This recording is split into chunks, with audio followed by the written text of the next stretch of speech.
British వాళ్ళు మన నుంచి వెళ్ళిపోయిన తర్వాత భాషను గురించిన ప్రణాళికలు మనం సరైనవి చేసుకోలేదు. సార్, భాష చనిపోతే సంస్కృతి కూడా చనిపోతుందంట. భారతదేశంలో ప్రస్తుతం మాతృభాషల యొక్క పరిస్థితి ఏ విధంగా ఉంది?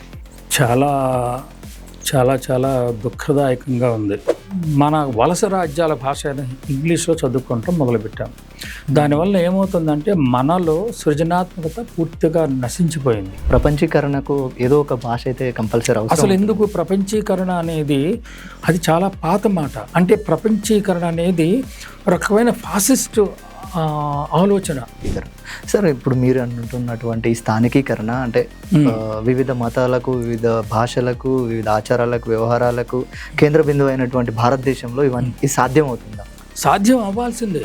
అప్పుడే ఇది నిజమైన ప్రజాస్వామ్యంగా మనగలుగుతుంది. సొంత భాషలో నేర్చుకుంటే ఈ ఆవిష్కరణలకి సృజనాత్మక బాగా అలవడుతుంది. ఇంగ్లీష్ యొక్క ఇంపార్టెన్స్ అనేది అప్పటికి పెరిగిపోయింది సమాజంలో.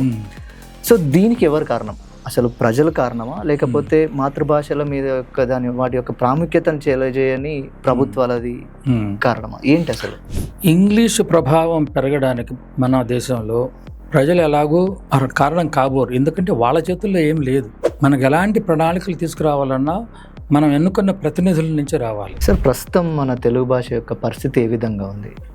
నా ఉద్దేశం అయితే తెలుగు భాషకు ఎలాంటి తక్కువ చేసి చెప్పాల్సిన అవసరం లేదు. హిందీని భాషగా ఒకటే, మొత్తం భారతదేశానికి ఒకటే భాష అని ఎందుకు ఇంపోజ్ చేయాలనుకున్నారు? దాన్ని ఏ విధంగా చూడాలి? మనకి మన సొంత అధికార భాష ఉంది. తెలుగు రాష్ట్రాల్లో తెలుగు అధికార భాష, తమిళ రాష్ట్రంలో తమిళ అధికార భాష. హిందీ ఎక్కడ అవసరం అవుతుంది? ఎవరన్నా బయట వాళ్ళు వచ్చి మాట్లాడాలంటే హిందీలో మాట్లాడితే నీకు వస్తే మాట్లాడు, లేకపోతే లేదు.